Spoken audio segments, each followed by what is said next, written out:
Hi, ఈరోజు మనం Andhra special ఆవకాయని ఎలా చేయాలో చూద్దాం. ఒకవేళ నా చేతిలో ఉండేదాన్ని నేను కింద పడేస్తుంటే మా అమ్మ నన్ను గెంటేసి ఉండేది. ఓకే, వీడియోలో చూపిస్తున్నట్టుగా మ్యాంగోస్ని నీట్గా తడి లేకుండా ఇలా చిన్న చిన్న ముక్కలుగా కొట్టుకోవాలన్నమాట. నెక్స్ట్ ఏం వేయాలో చూద్దామా. టోటల్ 3 kgs ఆఫ్ మ్యాంగోస్కి నేను ఇక్కడ 300 grams ఆఫ్ చిల్లీ పౌడర్ని తీసుకున్నాము. ఇది ఊరి నుంచి తీసుకొచ్చింది, సో ఎక్కువ కారం ఉంటుంది. నేను ఎక్కువ వేయట్లేదు ఎందుకంటే మేము యాక్చువల్గా ఎక్కువ కారం తినము. నెక్స్ట్ ఐటమ్ వచ్చేసి కల్లుప్పు అనమాట. ఇది రాక్ సాల్ట్ అంటారు కదా. దీన్ని నీట్గా ఒక హాఫ్ డే వరకు సన్లో ఎండబెట్టిన తర్వాత నీట్గా బ్లెండ్ చేసుకున్నాము. ఈ సాల్ట్ ఒక 250 grams నుంచి 300 grams వరకు వేసింది మా అమ్మ అయితే.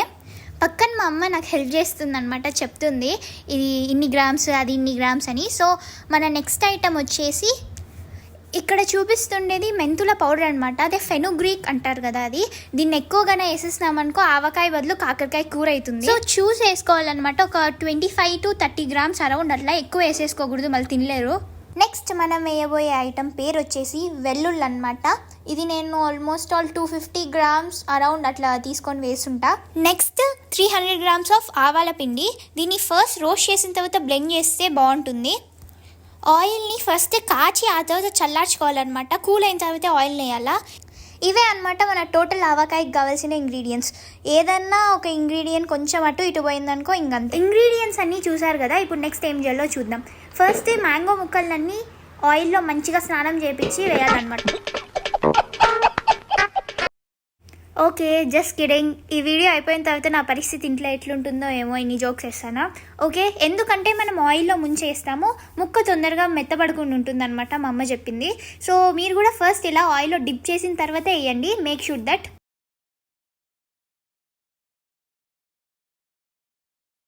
ఇప్పుడు మనం ఆయిల్లోంచి తీసిన మ్యాంగో ముక్కల్ని నీట్గా కలుపుకోవాలన్నమాట.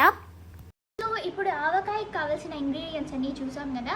ఇప్పుడు ఆవకాయ ఎట్లా చేయాలో అది చూద్దాం. ఫస్ట్ ముక్కల్ని ఆయిల్లో వేసి డిప్ చేసుకున్న తర్వాత నెక్స్ట్ ఏంటి ఇప్పుడు చూపిస్తా. సో ఫస్ట్ ఆవపిండి, దాని తర్వాత ఫెనుగ్రీక్ పౌడర్ వేసి చిల్లీ పౌడర్ ఇంకా సాల్ట్ కూడా వేసి నీట్గా కలుపుకోవాలి. సో మామూలుగా ఫస్ట్ పౌడర్ వేసి కలుపుకుంటారు, ఎలా చేసినా ఓకే. ఇది మా స్టైల్లో అనమాట. చాలా రకాలు ఉన్నాయి కదా ఆంధ్రాలో, ఒక్కొక్కరు ఒక్కొక్క స్టైల్లో చేస్తారు. సో ఇక్కడ చిల్లీ పౌడర్ వేస్తున్నాము ఈ క్లిప్లో. అండ్ నెక్స్ట్ సాల్ట్ వేసుకోవాలి. ఇలా మొత్తం ప్రతి ముక్కకి పట్టేంత వరకు మొత్తం నీట్గా కలుపుకోవాలి. చేయి మండుతుంది, అందుకే ముందే చెప్తున్నా. ఎక్స్పీరియన్స్ ఉన్న వాళ్ళైతే ఓకే, లేకపోతే కొంచెం చూసుకోండి.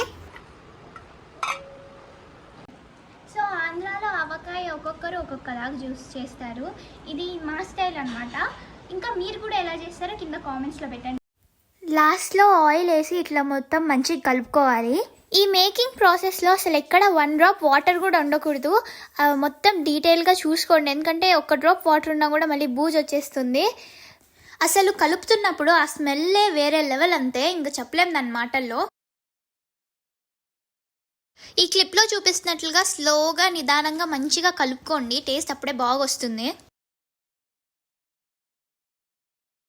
అండ్ ఫైనలీ ఇంతసేపు కష్టపడి చేసిన మన ఆవకాయ రెడీ అయిపోయింది అనమాట. అది పట్టుకున్నంతసేపు అంతా నా మైండ్లో కింద పోసే అనే రన్ అవుతానింది, కానీ కింద పోస్తే మా అమ్మ వెనకలు ఉన్న పొరక్తో చంపేస్తుందని. ఇట్లా వ్లాగులు చేసేటప్పుడు అంతా నా రియల్ వాయిస్ అంతా బయటకు వచ్చేస్తుంది, మీరు అసలు ఏం పట్టించుకోకండి. మనం ఇప్పుడు దీన్ని ఒక ఎయిర్ టైట్ కంటైనర్లోకి ట్రాన్స్ఫర్ చేసుకుందాము. మేమైతే కంటైనర్లోకి ట్రాన్స్ఫర్ చేసుకున్నాము. అండ్ ఇట్లా మిగిలిపోయింది ఉంటుంది కదా, మీకు ఇప్పటికే అర్థం అయిపోయి ఉంటుంది ఇంకా నేను ఏం చేస్తానో. మా ఇంట్లో అయితే ఎవ్రీ ఇయర్ ఆవకాయ పెట్టిన తర్వాత ఇట్లా మిగిలిపోయిన దాంట్లో తినేది మాత్రం మ్యాండేటరీ అనమాట. నేను ఆడ వీడియో షూట్ చేస్తానే ఉన్నాను కానీ నా చెయ్యి మాత్రం కాలిపోతుంది, అందుకనే కొంచెం స్లోగా కలుపుతున్నా. ఫస్ట్ ముద్ద నా సబ్స్క్రైబర్స్కి, మీరు తింటే నేను తిన్నట్టే. లైక్ అండ్ సబ్స్క్రైబ్ చేసుకోవచ్చు కదా. ఫస్ట్ ముద్ద తినిన తర్వాత ఇదే నా రియాక్షన్. కొంచెం కారం ఉంది కానీ సెట్ అయిపోతుంది ఒక 5-6 daysలో. మీకు మా రెసిపీ నచ్చుంటే మీరు పక్కా ట్రై చేయండి, చాలా బాగుంటుంది. అస్సలు డిసప్పాయింట్ అవ్వదు టేస్ట్కి.